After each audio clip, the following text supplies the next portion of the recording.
Hello everyone, I am Aastha. Welcome करती हूँ आप सभी का अपने YouTube channel government job genuine notification. आज के वीडियो में हम बात करेंगे यूजीसी नेट जेआरएफ एग्जामिनेशन के बारे में। 2 से 3 साल पहले भी मैंने एक वीडियो अपलोड किया था जिसमें यूजीसी नेट जेआरएफ एग्जामिनेशन को लेकर के आपके सारे पॉइंट्स क्लियर किए थे। फुल इंफॉर्मेशन आपको उस वीडियो में दी गई थी, जो कि काफी पसंद भी किया गया। आप सभी का बहुत प्यार मिला उस वीडियो पर। लेकिन अब यहाँ पर यूजीसी नेट एग्जामिनेशन को लेकर के न्यू रूल्स आ चुके हैं, न्यू गाइडलाइंस आ चुकी हैं।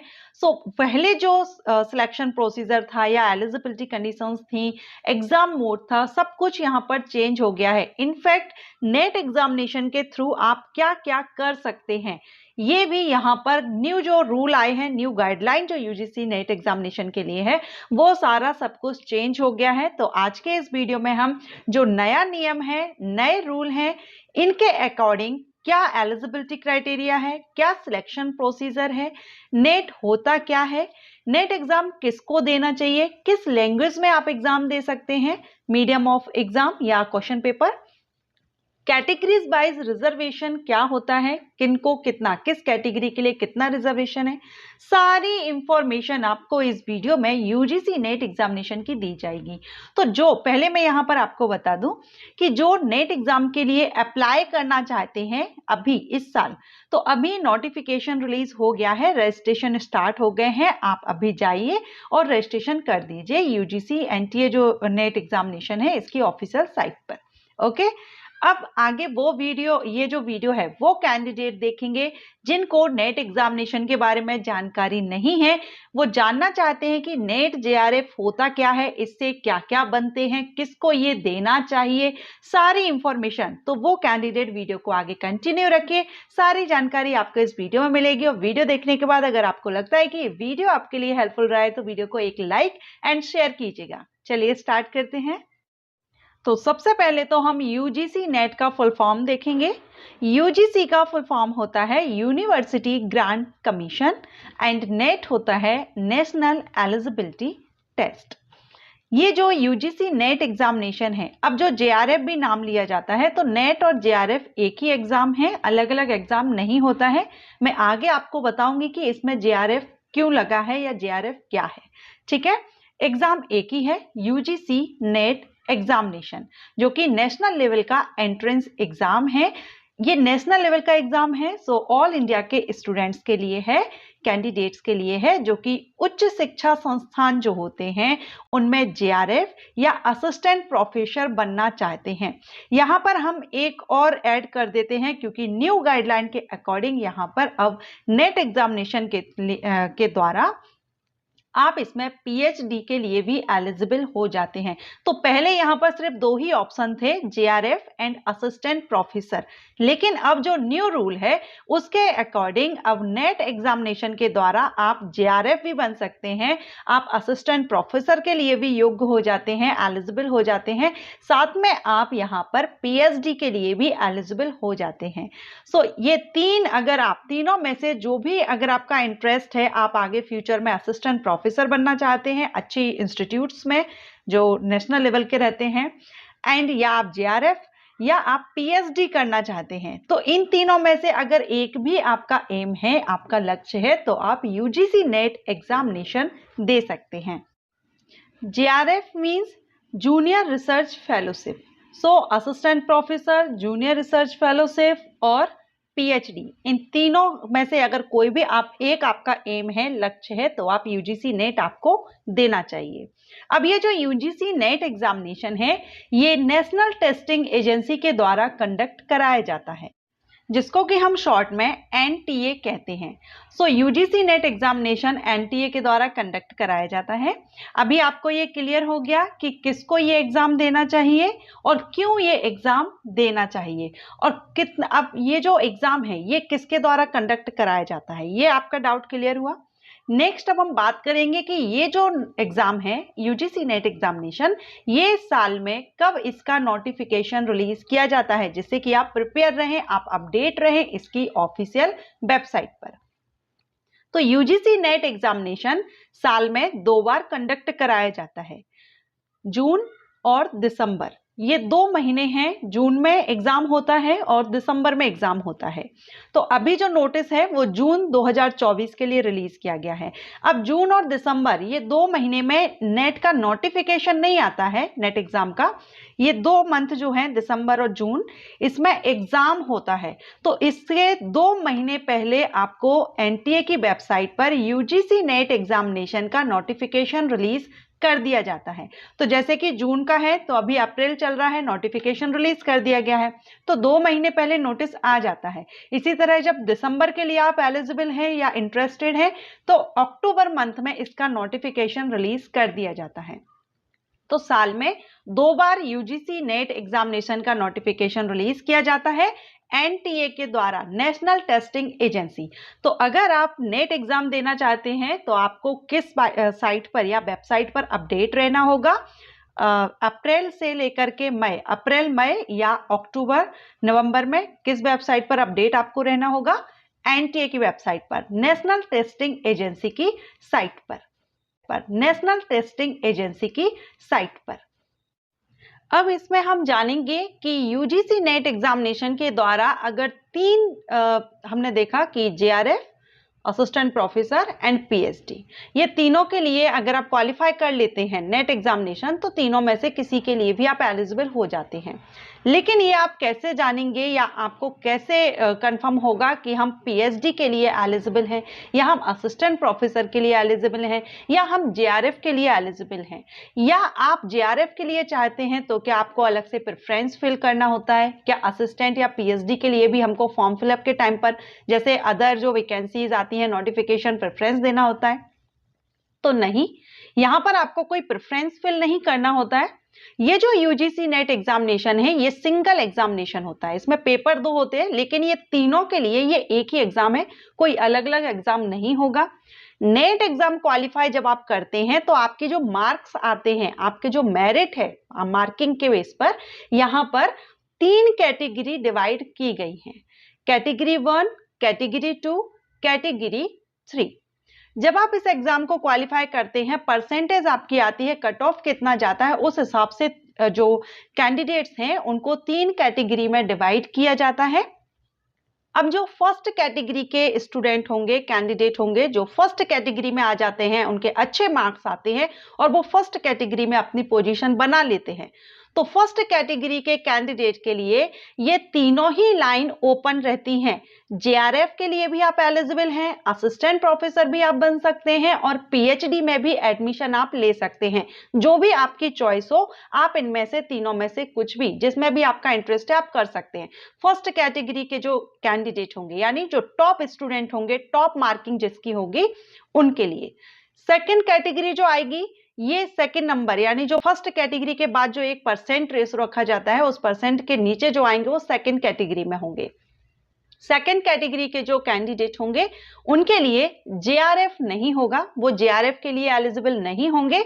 उनके लिए ये 2 ऑप्शन ओपन रहेंगे, असिस्टेंट प्रोफेसर एंड पीएचडी। आप असिस्टेंट प्रोफेसर बनना चाहें तो असिस्टेंट प्रोफेसर के लिए आप एलिजिबल हो जाएंगे और आप पीएचडी करना चाहें तो आप पीएचडी में भी एडमिशन ले सकेंगे, सेकंड कैटेगरी के कैंडिडेट।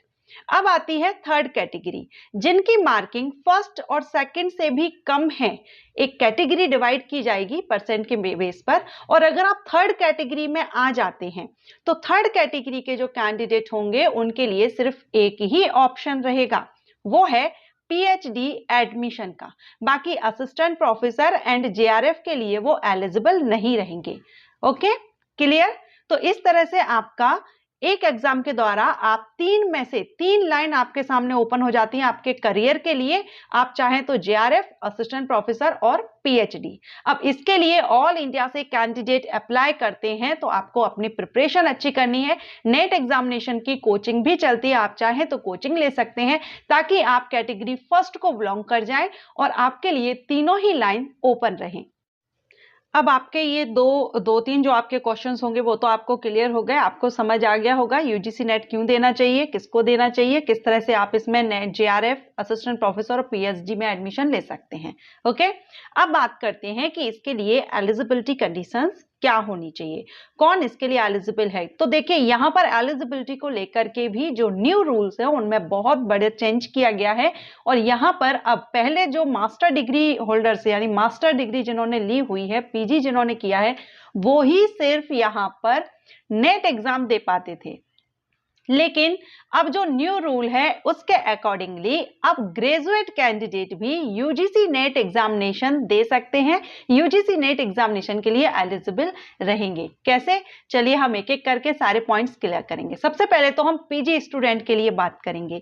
जिन्होंने पोस्ट ग्रेजुएशन किया हुआ है वो यहाँ पर नेट एग्जामिनेशन के लिए एलिजिबल हो जाते हैं, लेकिन आपकी परसेंटेज मैटर करती है। जनरल, अनरिजर्व्ड, जनरल, ईडब्ल्यूएस जो कैंडिडेट होते हैं उनका जो मास्टर डिग्री है उसमें आपके 55% से पास आउट होना चाहिए और लैंग्वेज भी आपकी उसमें होनी चाहिए, जो लैंग्वेज सब्जेक्ट्स हैं। ओके, तो 55% से आपने मास्टर डिग्री अपनी कंप्लीट कर ली है, आप यूजीसी नेट के लिए एलिजिबल हैं। लेकिन जो रिजर्व कैटेगरीज के कैंडिडेट हैं, एससी एसटी कैंडिडेट हैं, ओबीसी एनसीएल कैंडिडेट हैं या पीडब्ल्यूडी कैंडिडेट हैं, थर्ड जेंडर कैटेगरी के कैंडिडेट हैं, उनके लिए अब उन कैंडिडेट के लिए बात करेंगे जो कि परस्यूइंग कैंडिडेट हैं, अपियरिंग कैंडिडेट हैं, जो अभी मास्टर डिग्री कर रहे हैं, फाइनल ईयर के स्टूडेंट हैं। क्या वो भी नेट एग्जामिनेशन दे सकते हैं? तो अपियरिंग स्टूडेंट भी नेट एग्जामिनेशन दे सकते हैं। बस उनकी यही कंडीशन है कि एक तो आपका जो क्राइटेरिया 55% अनरिजर्व और रिजर्व के लिए 50% से पास होना चाहिए। और ये कब तक आपका क्लियर हो जाना चाहिए? नेट एग्जामिनेशन जिस दिन नेट एग्जाम का रिजल्ट डिक्लेयर किया जाता है, आपने नेट एग्जाम दिया, आपका क्वालिफाई भी हो गया, तो जिस डेट में आपका नेट का रिजल्ट डिक्लेयर हुआ है उस डेट से 2 ईयर के अंदर, विथ इन 2 ईयर आपका नेट जो पीजी है, पीजी पास आउट हो जाना चाहिए, उसके पासिंग सर्टिफिकेट आपके पास होना चाहिए। ये कंडीशन है। बाकी आप अपियरिंग स्टूडेंट इसके लिए अप्लाई कर सकते हैं। अब बात करेंगे ग्रेजुएट कैंडिडेट की, क्योंकि जो न्यू रूल है उसके अकॉर्डिंगली अब ग्रेजुएट कैंडिडेट भी नेट एग्जामिनेशन दे सकते हैं। तो कौन दे सकते हैं? ग्रेजुएशन तो आपका होना है, जो अप्लाई करना चाहते हैं ग्रेजुएशन आपका हो, लेकिन ये जो ग्रेजुएशन है ये 4 ईयर बैचलर डिग्री जो होती है, 3 साल वाली नहीं, 4 ईयर की जो बैचलर डिग्री होती है, अगर आपने 4 ईयर वाली बैचलर डिग्री ली हुई है तो आप यूजीसी नेट एग्जामिनेशन के लिए एलिजिबल हो जाएंगे और आप इसमें आवेदन कर सकेंगे। और इसमें आपका जो परसेंटेज है, 4 ईयर ग्रेजुएशन जो आपने की है, ये आपकी मिनिमम 75% मार्क्स के साथ पास आउट होना चाहिए, और अगर आप रिजर्व कैटेगरी से बिलोंग करते हैं तो 70% से। यहाँ पर एक कंडीशन और भी है कि अगर आप 4 ईयर बैचलर डिग्री के बेस पर अगर आप नेट एग्जाम क्वालिफाई कर रहे हैं तो आप जेआरएफ और पीएचडी ये 2 के लिए आप एलिजिबल हो जाते हैं, असिस्टेंट प्रोफेसर के लिए आप एलिजिबल नहीं होंगे। ओके, सो अगर आप JRF, assistant professor and PhD तीनों के लिए ही अगर आप इंटरेस्टेड हैं, देन आपको पहले पीजी करना होगा, उसके बाद आप नेट एग्जामिनेशन दे सकते हैं। सो ये सारा सब कुछ आपको क्लियर हुआ एलिजिबिलिटी। नेक्स्ट बात करेंगे एज क्राइटेरिया की। तो जेआरएफ हो, असिस्टेंट प्रोफेसर हो या एडमिशन टू पीएचडी में आप एडमिशन लेना चाहें, इन तीनों के लिए नेट एग्जाम के लिए तो आपको कोई भी एज हो, अपर एज क्राइटेरिया का कोई भी बाउंडेशन नहीं है। आपकी एज कुछ भी हो, जो एलिजिबिलिटी यानी क्वालिफिकेशन जो रखी गई है अगर आप उसको फुलफिल कर रहे हैं तो आप नेट एग्जाम में बैठ सकते हैं, नेट एग्जाम आप दे सकते हैं, आपकी एज कोई भी हो। लेकिन जैसे कि 3 कैटेगरी डिवाइड की गई हैं, JRF, assistant professor and PhD admission, तो इनके लिए एज क्राइटेरिया रखा गया है। जेआरएफ के लिए अपर एज लिमिट 30 ईयर रखी गई है जेआरएफ के लिए, और ये जो एज है वो जिस मंथ में एग्जाम कंडक्ट कराया जाता है, जैसे कि जून और दिसंबर में, तो इसकी फर्स्ट डेट से एज काउंट की जाती है, दोनों ही मंथ की। ओके, आप जिस मंथ के लिए अप्लाई कर रहे हैं उस मंथ की। तो यहाँ पर जेआरएफ के लिए अपर एज लिमिट 30 है। ये जो एज है वो जिस मंथ में एग्जाम कंडक्ट कराया जाता है, जैसे कि जून और दिसंबर में, तो इसकी फर्स्ट डेट से एज काउंट की जाती है, दोनों ही मंथ की। ओके, आप जिस मंथ के लिए अप्लाई कर रहे हैं उस मंथ की। तो यहाँ पर JRF के लिए अपर एज लिमिट 30 है अनरिजर्व कैंडिडेट के लिए। अगर आप रिजर्व कैटेगरी से हैं, OBC NCL है, SC ST है, PWD है, थर्ड जेंडर कैटेगरी है, एंड टू वुमेन एप्लीकेंट्स जो फीमेल हैं उनके लिए अपर एज लिमिट जो है JRF की वो है 35 ईयर। 5 ईयर का रिलैक्सेशन यहाँ मिल जाएगा। बाकी जो 2 कैटेगरी हैं असिस्टेंट प्रोफेसर एंड PhD, इन दोनों के लिए कोई भी एज क्राइटेरिया नहीं है, कोई भी अपर एज लिमिट नहीं है। आपकी एज कितनी भी हो आप एग्जाम दे सकते हैं। तो अगर हम एज क्राइटेरिया को लेकर के अगर हम एक कंक्लूजन निकालें कि नेट एग्जाम के लिए क्या एज क्राइटेरिया है, तो नेट एग्जामिनेशन के लिए कोई भी अपर एज लिमिट नहीं है। आपकी एज कोई भी हो, अगर आप क्वालिफाई हैं, जो एसेंशियल क्वालिफिकेशन रखी गई है आप उसको फुलफिल कर रहे हैं, आप नेट एग्जाम दे सकते हैं। नेक्स्ट हम बात करेंगे इसमें एग्जामिनेशन की। एग्जाम के बारे में हम बात करेंगे। देखिए इसमें एग्जामिनेशन को लेकर के भी चेंज किया गया है, बहुत बड़ा बदलाव यहाँ पर आया है। पहले जो एग्जाम है नेट एग्जाम ये ऑनलाइन हुआ करता था, लेकिन अब ये एग्जाम यहाँ पर ऑफलाइन होगा। OMR बेस्ड जो आपको पेपर मिलता है आंसर सीट, उसमें आपको टिक करना होता है। ये OMR बेस्ड अब आपका एग्जाम यहाँ पर होगा। इसमें 2 पेपर होते हैं, दोनों ही पेपर आपके ऑब्जेक्टिव टाइप रहते हैं। फर्स्ट पेपर में आपके 50 क्वेश्चंस रहते हैं 100 मार्क्स के, और सेकंड पेपर में आपके 100 क्वेश्चन रहते हैं 200 मार्क्स के। मींस दोनों ही पेपर में ईच क्वेश्चन 2 मार्क्स के रहते हैं। दोनों ही पेपर के लिए आपको 3 घंटे की टाइमिंग दी जाती है। दोनों पेपर के बीच में कोई भी आपको गैप या ब्रेक आपको नहीं मिलता है। अब जो फर्स्ट पेपर है ये आपका टीचिंग एंड रिसर्च एप्टीट्यूड, यानी जिसमें कि आपका reasoning, general awareness and thinking, compression, reading, ये इससे रिलेटेड क्वेश्चंस रहते हैं।